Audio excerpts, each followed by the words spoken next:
आदाब, मेरा नाम डॉक्टर सुवर्चला है। मैं जीवा फर्टिलिटी सेंटर्स में साइंटिफिक डायरेक्टर हूँ। क्लोमिफेन सिट्रेट नामक टैबलेट आपको इनफर्टिलिटी के लिए दिया जाता है कभी कभी। ये ओव्यूलेशन इंडक्शन यानी अंडा बड़ा करके रिलीज होने पर प्रेगनेंसी के लिए ट्राई करने के लिए किया जाता है, या आप टाइम इंटरकोर्स द्वारा या IUI इंट्रा यूट्राइन इंसेमिनेशन द्वारा प्रेगनेंसी के लिए ट्राई कर सकते हैं। क्लोमिफेन सिट्रेट के साइड इफेक्ट्स क्या होते हैं, बहुत लोगों ने कमेंट्स में पूछा है, इसके बारे में आज बात करते हैं। साइड इफेक्ट्स बहुत सारे माइल्ड होते हैं, शॉर्ट लिव्ड होते हैं, यानी कि जब तक आप टैबलेट ले रहे हैं, जब तक वो साइकिल नहीं खत्म हो जाता और आपके पीरियड्स नहीं आ जाते या प्रेगनेंसी नहीं आ जाता, तब तक ही रहेंगे, उसके बाद वो चले जाते हैं। तो वो कौन से? हॉट फ्लैशेस यानी बॉडी में गर्मी ज्यादा होना, मूड स्विंग्स, थोड़ा सा मूड ठीक ना रहना, अब्डोमिनल डिस्कम्फर्ट, पेट में थोड़ा सा स्वेलिंग रहना या पेट में दुखना, नॉसिया, वॉमिटिंग्स होना, उल्टी होना या पेट में मतली होना, ब्रेस्ट टेंडरनेस होना, हेडेक हो सकता है, थकान सी महसूस हो सकती है जिसे फटीग कहते हैं, या ओवरीज में सिस्ट भी फॉर्म हो सकते हैं। सो ये हुए माइल्ड, और मैंने जैसे कहा कभी कभी बहुत सारे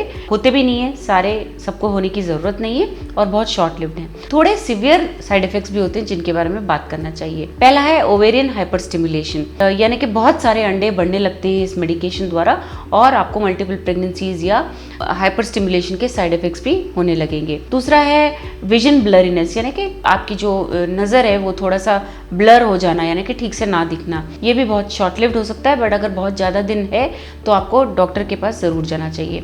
एलर्जिक रिएक्शंस, कई लोगों को खुजली, बॉडी पूरा रैश के जैसा होना वगैरह होता है। अगर ऐसा कुछ हो रहा है तो आपको फर्टिलिटी स्पेशलिस्ट से बात करके टैबलेट्स इन प्रॉब्लम्स को सॉल्व करने के लिए मेडिकेशंस लेना चाहिए। इसके बारे में अगर आप और जानकारी चाहते हैं तो अवश्य जीवा फर्टिलिटी सेंटर्स आइए। धन्यवाद। हमने इस वीडियो बनाने के लिए बहुत मुशक्कत की है, मेहरबानी करके हमें लाइक और सब्सक्राइब जरूर कीजिएगा। शुक्रिया।